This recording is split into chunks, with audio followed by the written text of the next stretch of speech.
Welcome everyone to our December live.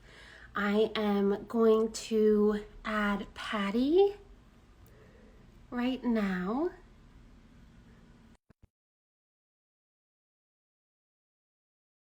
With us shortly. In the meantime, till Patty joins us, I wanted to remind all of you, some of you who are new here, that this conversation is intended for informational and educational purpose only and is not intended to provide any professional or psychological advice.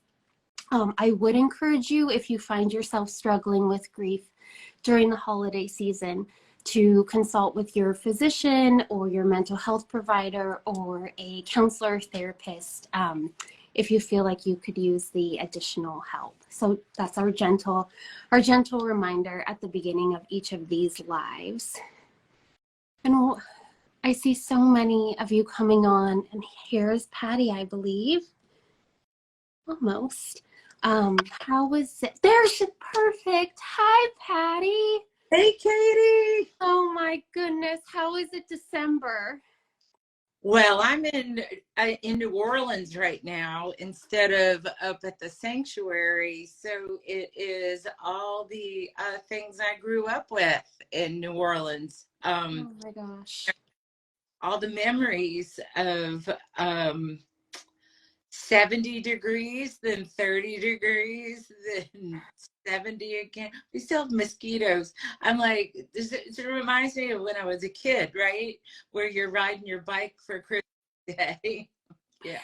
That's exactly it. I think, we were kind of discussing what we'd talk about this month, and I think I'm getting hit really hard by nostalgia.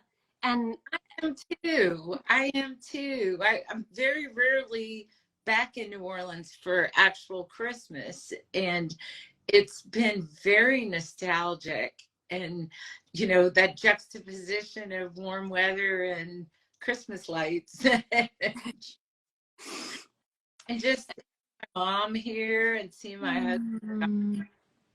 I don't know, it's interesting. I wanted to decorate a tree for the first time in eons. Oh my gosh. Yeah. Yeah. And it comes up so quickly, right? I mean, today's already the 12th, and we're in the midst of Hanukkah, and Christmas is coming up, and different cultures and their celebrations of this very sacred time of year. We just had, we're going through Hanukkah. I have some friends here, like, come over. We're all, I don't know. It's just, it's a mix of fabulous, wonderful culture down here for sure. I guess I just haven't been home in so long. I'm kind of reeling. No, and greetings from San Francisco, which is such a beautifully diverse cultural spot as well during the season. So, well, today I know we were going to talk about how potentially deeply lonely and vulnerable this time can be for those of us who've lost a companion animal, or maybe just received that diagnosis that we didn't want to hear. And you've got me thinking, we maybe were really tempted to want to enjoy the joy of the season and all the special things that come with that, but then we're reminded of our loss. We may even feel guilty for wanting to celebrate this year. And just those overwhelming feelings, I think we want to validate and say they're completely normal, but also hold space for everyone that's joining us today. Absolutely. And, as we talked about all the shoulds and supposed tos, as we open our world up in a most amazing way, we're reminded of all the cultures that surround us.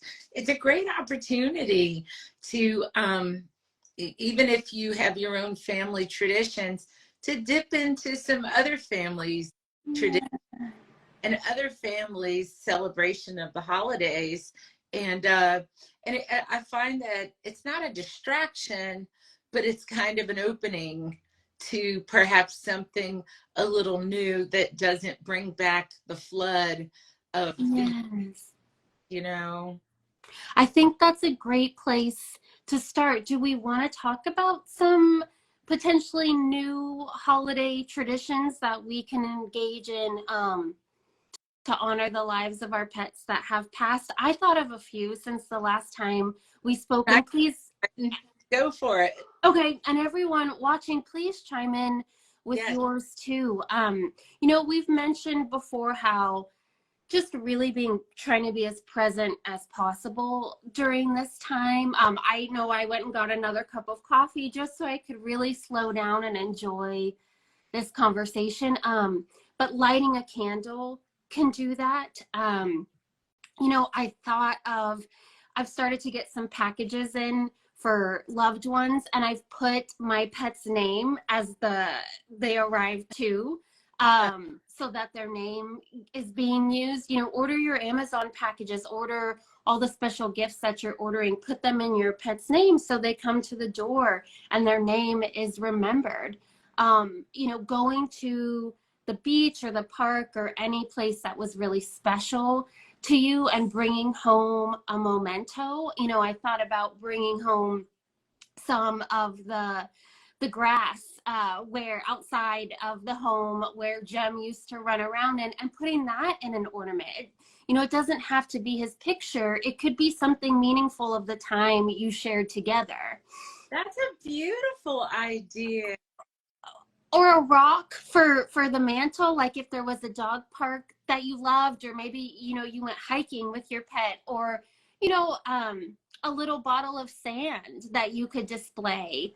It doesn't have to be something so traditional. It can be a bit outside the box. Oh, that's a beautiful idea. Oh my gosh, I love that. I love that so much. To me, the things that you bring forward are the things that they treasured. Exactly. Kind of in your own little overlap of the things you shared, because just watching Jim jump around on that grass, that grass just meant so much. Totally. Right?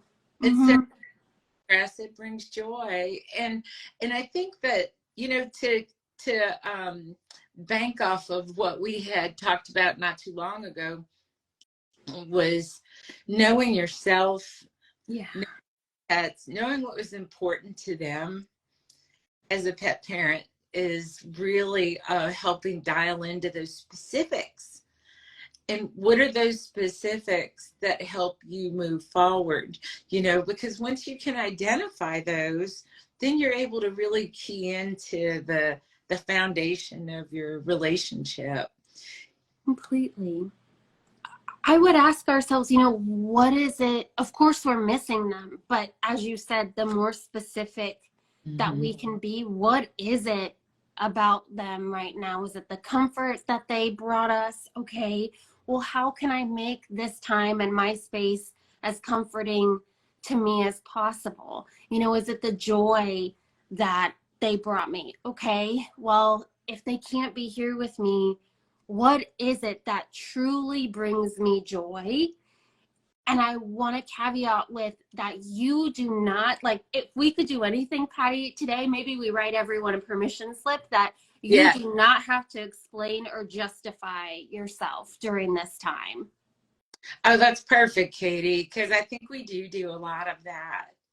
Especially, I know we've brought this up before, so not to labor the point, but there are a lot more calls on our time socially during the holidays, and having a few little stock pat answers for yourselves that just gets you out of being directly confronted with, well, why won't you be there? Well, you can still come and have a cup of tea. You could still, and giving yourself that little bit of an opportunity to say, I would love to, let me let you know the day of, let me let you know, later, like, not to put yourself on the spot, whatever it is you could do for yourself. And one of the things, leaping a little bit forward here, that I with my kiddos that I brought cross country. Bringing 2 dogs cross country. But, as if we'd let them miss, Christmas with the fam. and they're such good travelers. I won't go far into this, but anyone who's traveled with a bunch of animals or two big dogs, you know that the minute you stop the car for gas, everyone's jockeying to get out the car and go smell and do their things. So yeah, it's just by the time you get where you're going, you're like, oh my gosh, I'm even more tired. Exactly. I wouldn't trade it. I want them here with us. I want the silly pictures with grandma and pops, you know, and they're so happy to be here. But what this discussion has brought to me is a memory of those who can't be with us, in addition to paying more interest in what are they finding exciting about being here. What is it that I can capture in my mind's eye, in my psyche, that I say, Christmas of 2023, here's what was so exciting for, you know, Cooper and Cammie, who, you know, get reunited with their other two sisters. And, you know, one of the things we captured was them getting together for the first time, and the big curved tails everywhere as they circled each other and then smelled and was like, it's you. And then, and so it's just little things that you notice that they're liking now that I may not have captured before. I may not have had a clearer awareness than I have had since we, Katie, you and I have been going deep into these conversations. I think, Patty, you named it. It's, I mean, for me, and please, everyone in the comments say too, but I see, when I look back on those years or the memories, it's almost like a brief flash. It's like a snippet of a moment. I know people call them core memories, like I'm making a core memory. It's that, there's that feeling that comes up. I remember what the tree looked like, or I remember the smells in the air. And I think that's what we're trying to all capture, whether they're here still with us and these are maybe they're older or they're in their final days, or this is our first holiday season without them, and we'd give anything to have one of those moments. And I wonder, people, please share in the comments what you do to remember your pets or to capture those moments. Of course, pictures, videos. I think one thing we do in my family is we go around and we share something that we're grateful for. And you could even ask every member of your loved ones that are there with you to share a memory of your pet, or include them in the grace. Just anything so that that spirit is invoked and feels really present there with you. Love that. Yeah, our whole family's big animal loving family, so it's not at all awkward for us to do that. And I'm not sure it's that easy for folks who are in families that maybe they're hurting. Yeah. And other folks, like, the worst thing you want is the elicited eye roll when you bring up Tuffy at the table, you know, and you want to bring that in there. What would be a great way to introduce that to the family, do you think, Katie? Oh, totally. I might do it ahead of time. I wouldn't, out of protection for yourself, and out of protection for everyone on here. I think that the holidays are difficult enough to navigate, even when you know who's in the room with you and what you're getting yourself into. But I might send a text or an email ahead of time and be as comfortable or as vulnerable as you can. Certainly knowing who's on that email and just sharing, you know, gosh, the holidays I'm finding them difficult this year. I'd like to remember Tuffy in some way. This is what I had in mind. please reach out to me if, you know, your thoughts, if you're not okay with this, or, you know, maybe we could plan something special. I'd really love this. I think, gosh, I think just honesty and vulnerability, especially at this time. We've had so much happen this year. Patty, I know I'm preaching to the choir. Yeah, this has been, I don't want to go too far down this funny hole, but, cause I can, but Katie, I don't know, I remember year over year getting to a point where we were like, oh my God, I can't wait for this year to be over. And I had a friend a long time ago, bless his soul, he's no longer with us, but he said that he wanted to make an app, and the app captured every day, whether it was a good day or a bad day, so that at the end of the year, you could see how many good days you actually had versus how many bad days. And the reason I bring this up is that I think that for whatever reason, that every year we're doing this, oh my God, I can't wait for this year to be over. This year somehow seems to be even more heavy. And not just from, say, personally, we're all going to have at some point some loss.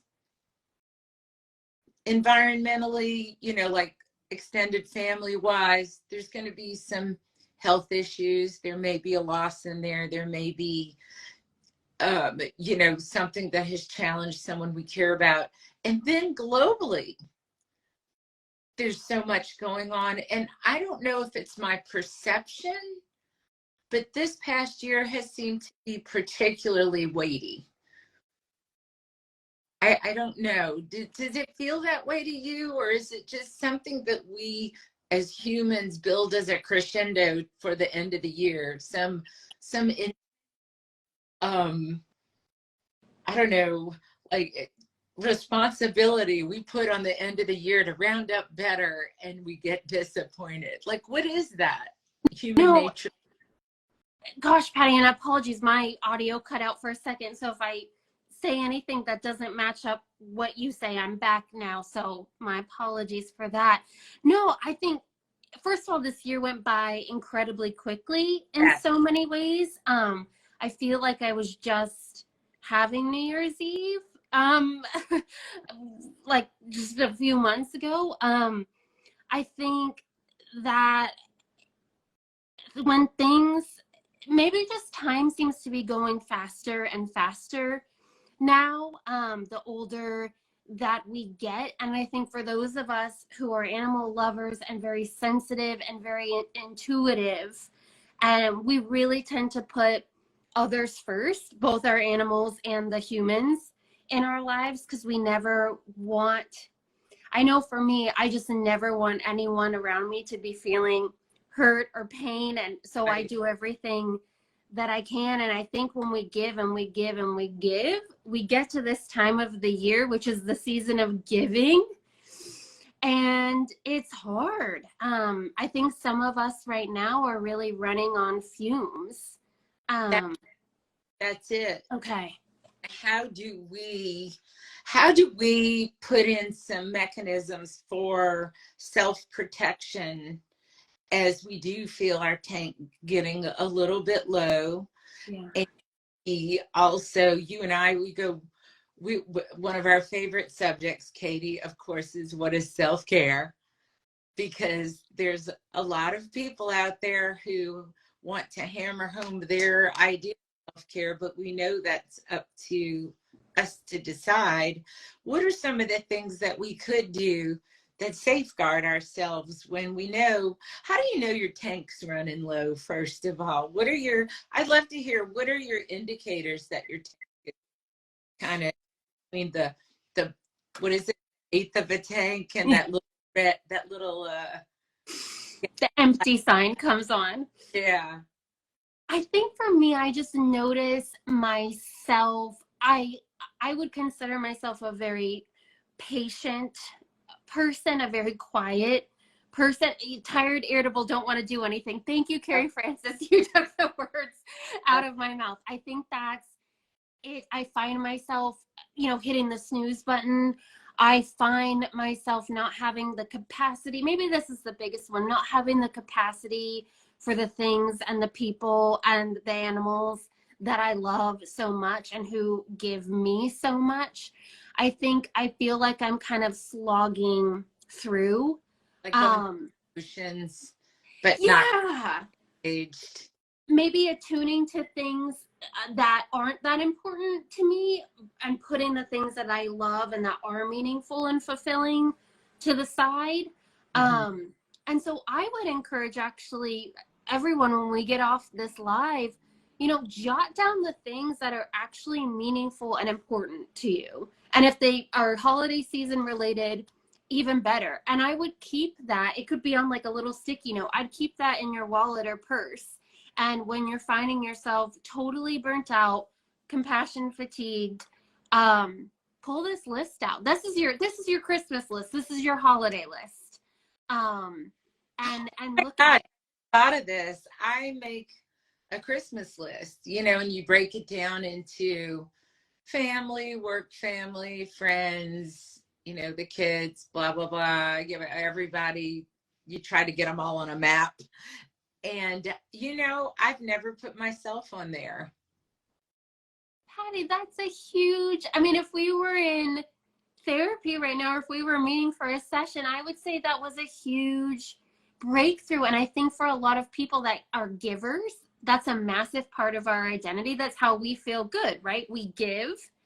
And I think realizing that we don't put ourselves, because it seems selfish or fill in the blank with your own adjective. I think that's a huge realization. And I'd question why you haven't put yourself on the list. Right. And I think it's, well, let's dig into our culture.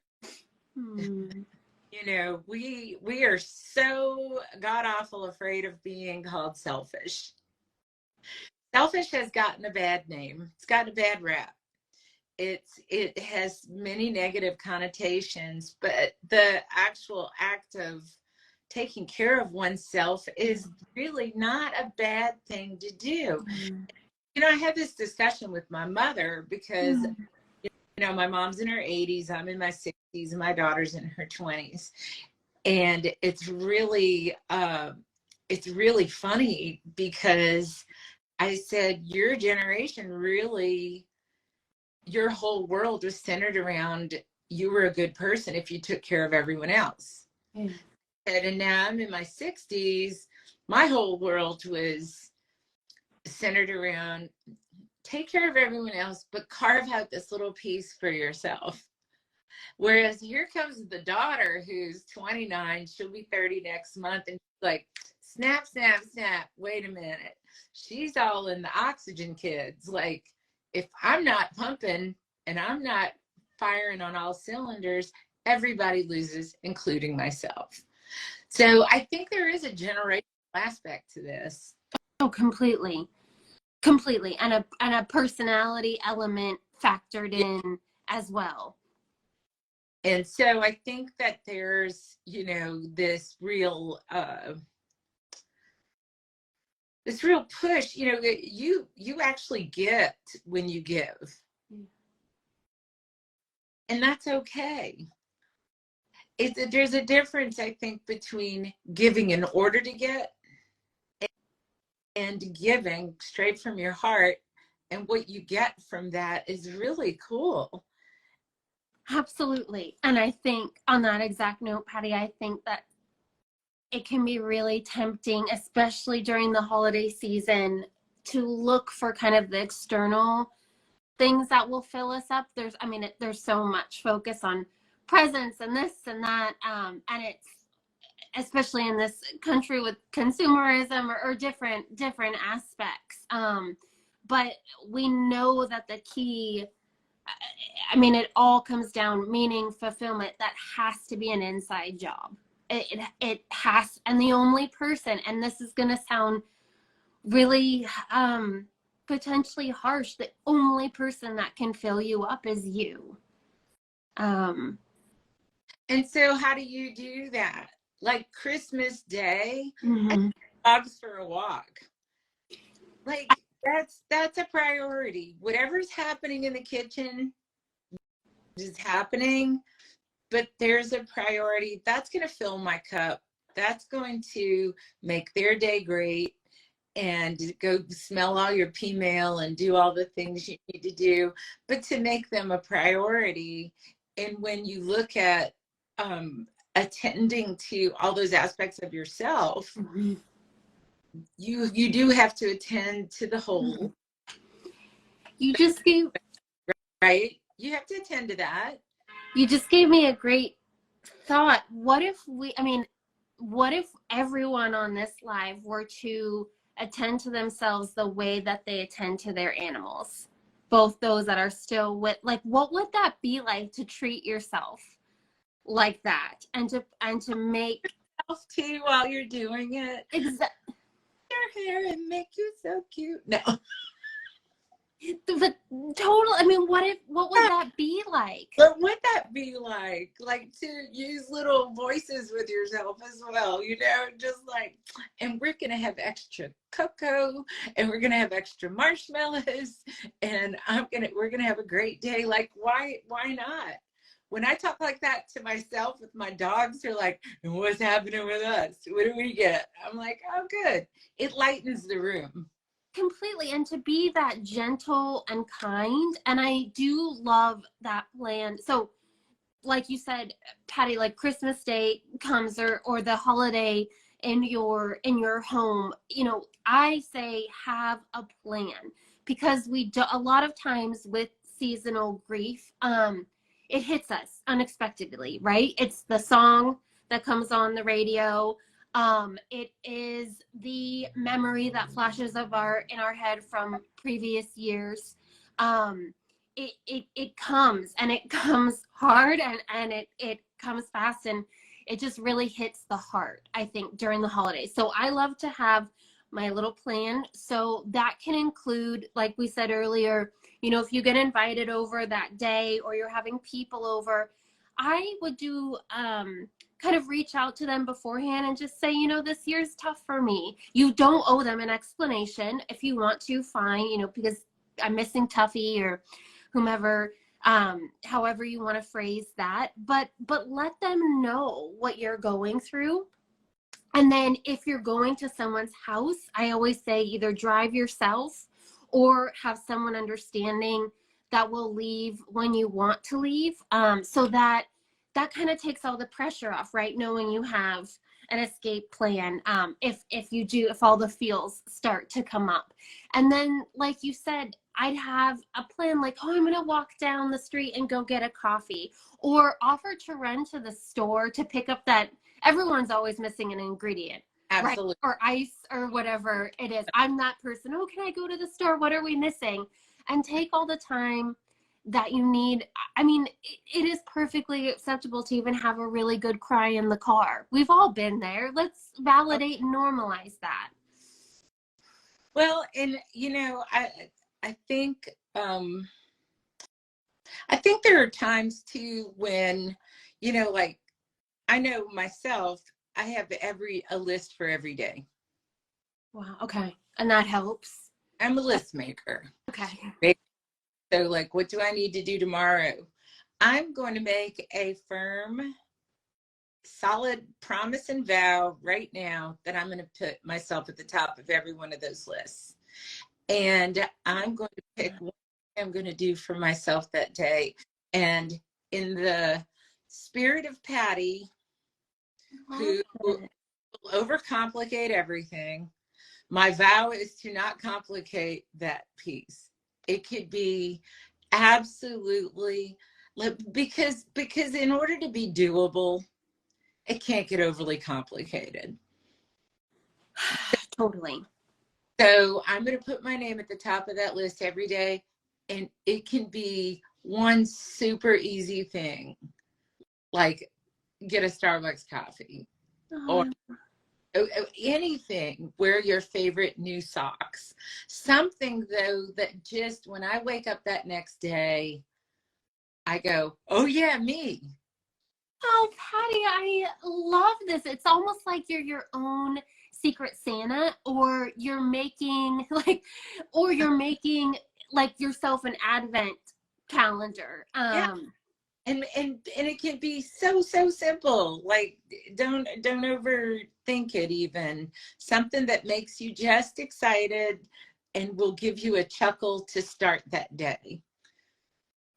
I And love just this. chuckle, like, haha, yeah, that's right, I wear those socks. I'm wearing my pineapple socks tomorrow. And this is my one good thing I did for myself, and I look at those all day, no matter where I am, what I do, and it'll give me a little smile. And this includes our pets too. Totally. Patty, I was just thinking, when you go to Starbucks, you could put your pet's name in the order, so that when they call out the name, you would hear your pet's name. I know too, like, actually, I got this at Best Friends at the sanctuary when I visited you in Kanab in October. It's your angel wing necklace. I I'm love it. just reminding myself to put that on. And I have this, I love, there's the texture on this is really beautiful. So, every time I touch it, if I wear it, I'm thinking of Jem all day. But gosh, I mean, wow, I feel like we had such a breakthrough. I was thinking too, like, in the spirit of what you mentioned, what if you donated, $5 or whatever was in your budget? Doesn't have to cost a lot of money, to different animal rescue Oh as your yeah. advent calendar. Or pick up a bag of food and drop it off for the community cat program, or at the shelter, anything. I'm going to go read, just a little book to the kitties at the cattery at the shelter. I have cats that live here with my husband in New Orleans, but one of the dogs that I brought's not cat friendly. So we're doing the whole managed household thing, and it's working out just fine. But when I'm in Kanab at the sanctuary, it's me and two dogs and my horses. So I have to have a cat fix. So I go to one of our cat adoption areas and just sit in a rocking chair and read just a little book. It's just reading to them, and they all glom on the chair, and somebody's playing with my hair, and I get my cat fix. And the beauty of that is, if you want to take someone home, you can, but if you don't want to, they're just fine where they are, and you got your fix, and you don't have to have that hesitation of, oh my God, it's just too soon for me to bring home another animal. Don't worry about it. Just go read. Go make their day and make your day. I love this. And you just gave me an idea too. So I love to bake, but I have no self-control. And I'm not kidding or trying to be cute when I say, like, you're laughing, and I really mean it. I have no self-control. But what if I baked you just made me think of it. What if I baked cookies that I want to, and then took them into my vet's office, or took them into the local shelter? If we get so many comments, I'm not ready to foster or adopt, but I do miss my animals so much. That's such a great idea. Bringing in treats, or a donation to your local shelter. Everyone loves treats. Real okay. Oh Okay. yeah, your vet and the shelter will never turn you down for treats. And that probably would make you feel so good too, just to be surrounded. And it could just be 15 minutes on your lunch break or after work. That might go a long way. And I want to, Patty, while we're on together, because the time always flies by when we get chatting, and we haven't been able to talk in a while, but consider what our animal would want for us during this time as well. How they would want us to feel. And of course they would choose to be here with us if they could be. But I really do believe that they'd want that love and that bond and that closeness. Of course, that's living on in our heart. How can we cherish or kind of express that during this season? Yeah, I think we've touched on quite a few ways of, legacy items as far as, you know, honoring their lives by making contributions in their names. Things that we can do, like the ornaments with things that they enjoyed, that calls them forward into our mind, into our present environment. Mm-hmm. I'm trying to think. There's, you know, a friend of mine a while back, she had her dog had passed away, and this is going a little far, but you all will appreciate this. Her dog always liked to poop on top of the shrubbery. Always loved to hike up over a smaller shrub and poop on the shrub. So what I did was I bought her a bonsai tree. You got it. It's just some rubber little poops on top of there, and handcrafted that for her, and the tree lives on. And I'm thinking one of the things is service, Katie. Getting honoring your own pain, but also reaching out to others who are in pain, and thinking of what could I do to help lessen the trial that they're going through. And I tell you, she called crying and laughing and crying and laughing that it was the most perfect thing ever, was to get this bonsai tree with rubber poop on top of it, and it is like on his shrine with his ashes and everything. But you know what, that did my heart a lot of good. Well, that's it. I mean, that, Patty, that is so incredibly thoughtful, and I think going no, but I mean, meaningful and thoughtful, and evoking a very, it shows that, my goodness, it shows that you were paying attention during that animal's life and you knew them.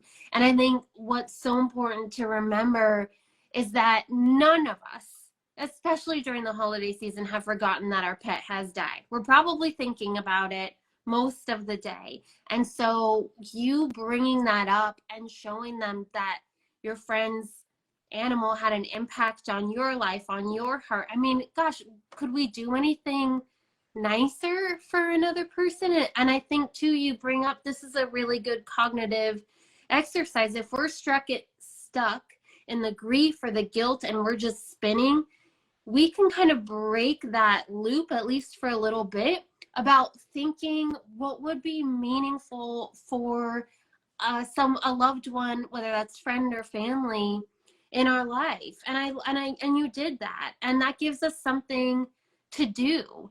And it, you know, I'm just a huge practical advocate for not spending much money on these things, because you don't need to. I think when you put your heart into it, whether it's some sort of art or something that you love to do, it's just that more meaningful. I think service would be my third pillar. Okay. Whatever service looks like, and if it's making someone else's day better by, you know, getting the little tree and putting that together, you've put yourself in service. Service really pulls us out of ourselves. Mm-hmm. And if I found some web results. I Oh can my- show them if you ask again. oh my for the right gosh, y'all.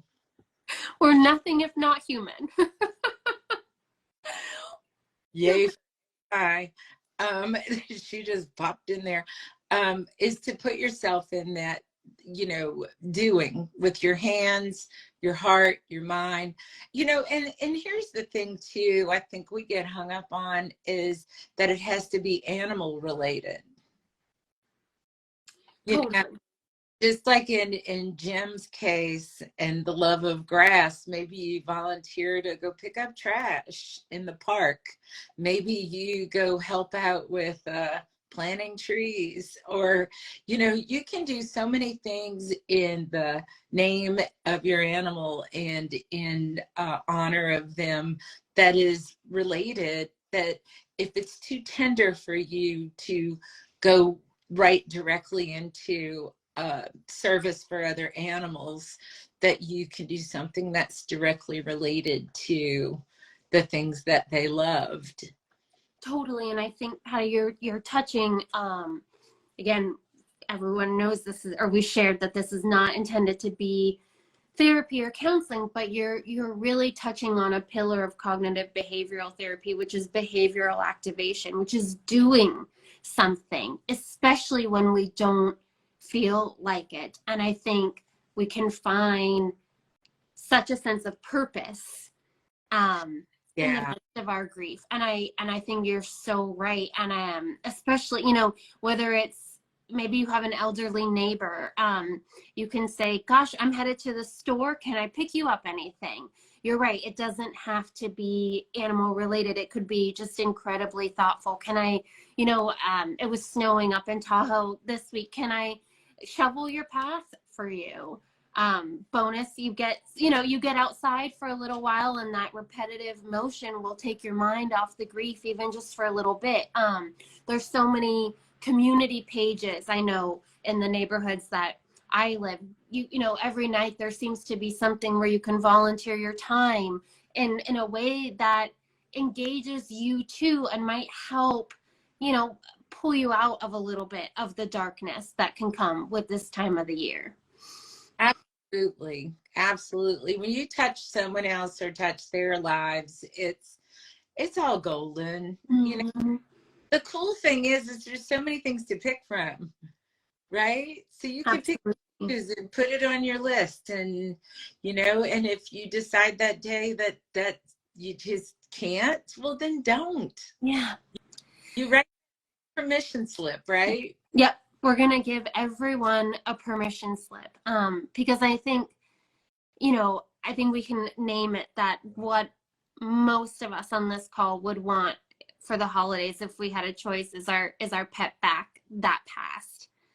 That's what we would want. And if that can't be possible, then what does the holiday season look like for us in a way that either can evoke their memory or evoke that special time that we shared with them? And I think service absolutely is probably the closest way. A kind gesture for either someone we know, or it can be a complete stranger if you're on the introverted, shy side as well, and you just want to go out into the community and make a little bit of a difference. Absolutely. It's just, I ponder this question a lot. There's a lot of us that have multiple species households, right? And people many times make the assumption that when you have many, I'll tell you, I got some 4 dogs and 4 horses. They're outside. But the reason I say that is that there's sometimes an assumption when one of them falls, it's not as painful as it is when you have one. And I think that it's really interesting, because I don't think that there's either or. I think that they all fall into their own category in your heart. The only thing I would say to advocate for having a multi-species home is you do have to get up and feed everybody. You do have to get up and take care of daily stuff, which it does force you up and out of bed. But I don't know where I'm going with this. I just, I sometimes think that we have to be aware of the fact that when we have friends who have multiple species homes, they hurt just as much. Oh, totally. That void is still there. Those memories are still there. And it is same, but different. Well, the love is the only thing that we can give away that makes us richer.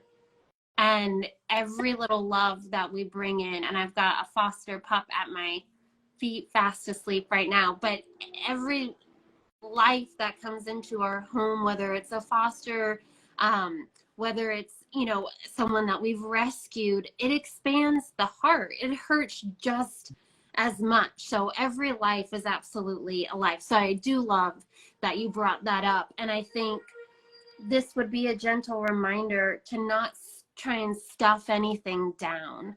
Yeah. Yeah. And Please go. Yeah. oh, I was starting to blurt. Don't stuff anything down. Yes, Katie. And also don't go down the comparison route. Oh gosh.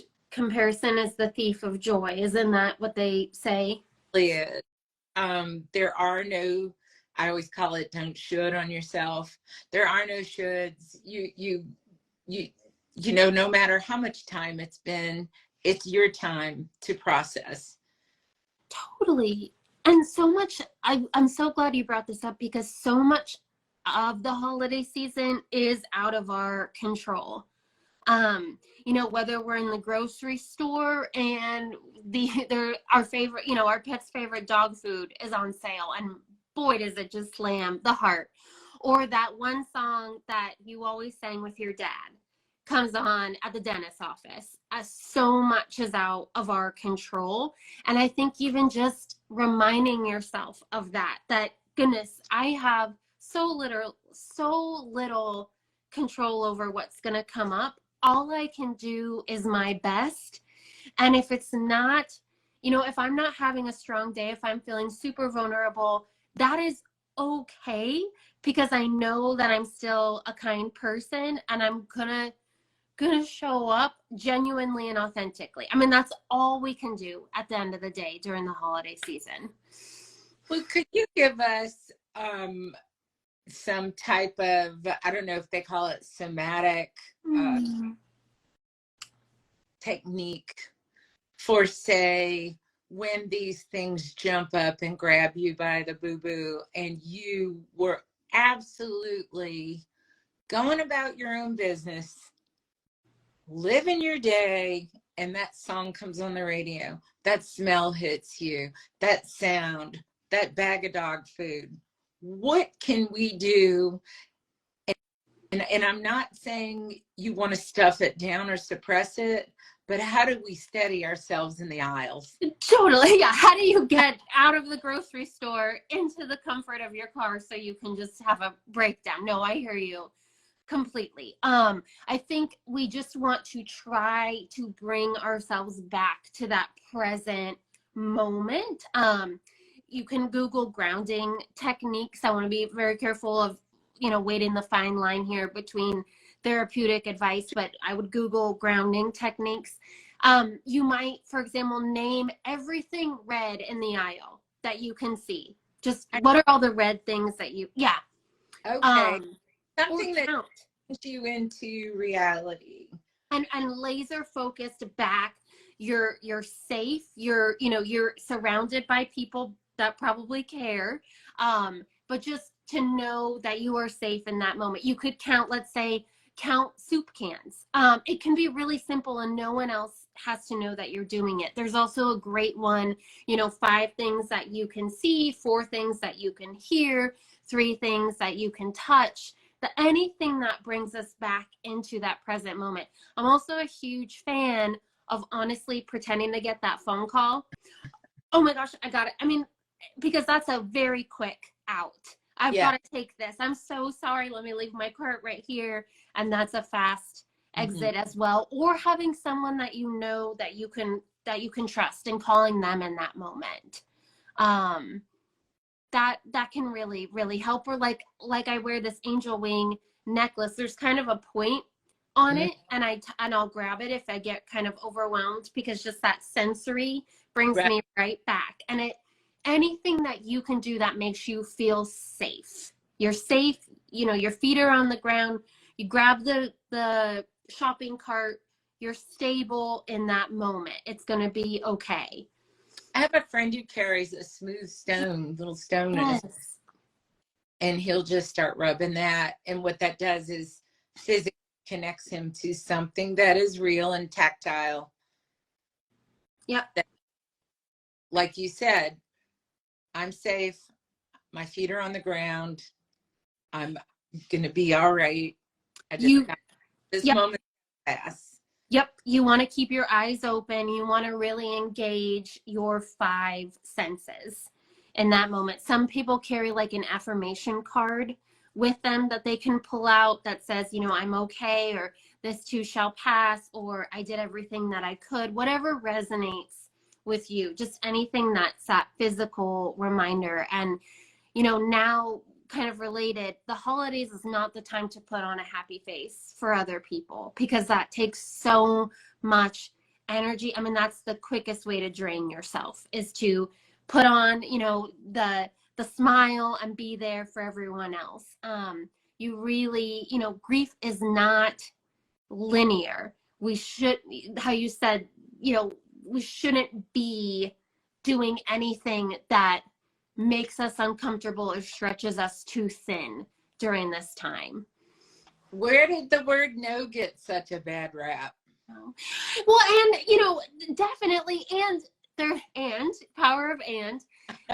You know, you said this at the beginning, Patty, a couple choice phrases where if no doesn't come naturally to some of us, you know, we'll start tripping on words. I'd have kind of a cheat sheet that you could keep by your phone, or, you know, text back, gosh, I would love to, but I'm busy that night. Again, you don't owe anyone a justification or an explanation. Gosh, thank you so much for thinking of me. This means so much. I'm not going to be able to make it. Or, oh gosh, that would stretch me just a bit too thin, but I truly appreciate me being in your thoughts. Anything like that for our people that have difficulty with no. No is tough. No is one of my heart. I am a die-hard people pleaser. Really, it's bad. You know, I don't want anyone to hurt or worry, or, you know, that I'm snubbing them for any reason whatsoever. And I have to be really careful with that, because then I get drained and then I get resentful, which is really so terrible, because I look back on myself and I go, now, you know, you set yourself up for that. But Patty, I think even what you just did right there, and I don't even know if you realized you did it, I would go to the core of why you're a people pleaser, because you don't want to see anyone else in pain. It's a good thing. You care so deeply about others, other humans and other animals. That's why you're a pleaser. And if anyone hears me emphasizing and, I use it instead of but. And you do have to protect yourself. Yeah. But I think that's where the power of you know, psychology comes in, is understanding why you're a giver, understanding why you're a people pleaser. And it's usually, most of the time, for very, very, very good reasons and intentions. Well, think about who we are, and thank you for thinking the best of Of course. I think about this and all these lovely folks who've joined us today. We are all in a fabulous group, family of individuals who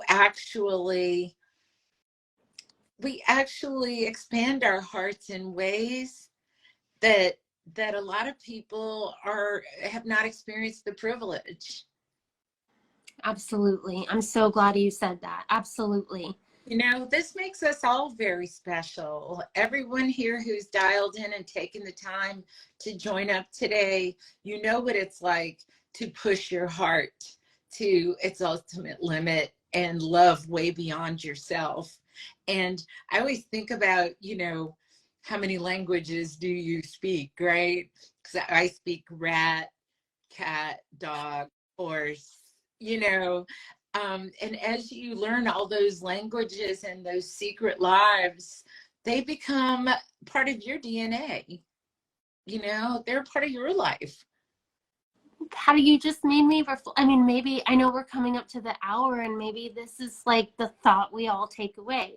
So I'm embarrassed that I only speak English and not very well. I don't have the gift of languages like other people in my family.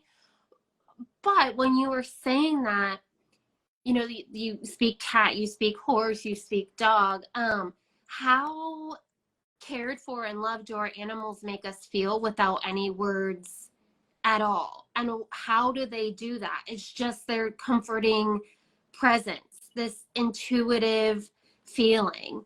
And I think that is so incredibly powerful as we head into a season that is so potentially trying on the heart and the feel, all the feels, and trying to emulate what our animals do for us if we can't find the words that we want to share. Oh, absolutely. There's so much of an unspoken exchange between us, and it has all the meaning in the world, and you know the meaning, and I treasure it, and I have to be careful. I give away my heart very easily, and I have to go visit other species and not necessarily bring them into my home, because then it gets wow, how are you gonna take care of all of these relationships? But yeah, it's incredible to me. I understand now why people have a relationship with a snake and with gorillas. Oh, Sorry, Patty, I tried to pull off the impossible by picking her up. I just want, this is my foster currently, like you were saying, why people have a relationship. This is Petal, and she's from Scoot to the Scars Rescue. She has a congenital neurological condition, so she doesn't have the use of her back legs. But she is keeping me. Don't know it. She's keeping me loved during the holiday season. She doesn't know. She doesn't know that at all. Absolutely. Back legs. I'm sorry for knocking over the camera in the process, trying to show you that. So she is precious. So I'm not sure we're going to be stopping at foster on this one. Patty, you are so kind. But I think that's, as we kind of wrap up, because it'll cut off at the hour, but I think that's what we're all here for, right? Just like you were saying. We are all united under that one umbrella. For sure. Exactly. That maybe let's try to remember that too, if we're feeling really lonely, or really empty or vulnerable, or fill in the blank in the coming days, that the people on this Instagram, we do get each other. We have been there. No judgment. And lots and lots of love. And whatever the holidays mean to you, get the best out of them and put you at the top of the list. Boop, right there. I'm going to want to report back, Pat. Like, I'm going to want to know how this went, putting yourself first and doing your, really attuning to your needs for the first time, maybe during the holiday season. I love that idea. Okay. Well, I'll post this. We recorded it. And please leave comments, questions. Patty and I are always looking for ideas to engage with this community. The lives are something we thought of that would be free to everyone. But if you have any ideas, please leave them in the comments after this, because we really want to help. That's how we find meaning and fulfillment. So thanks everyone so much, and happy holidays, as happy as they can be. Absolutely. Okay. Bye, Patty. I'll talk to you soon. Bye. Bye, Katie. Thank you all. Oh gosh, thank you.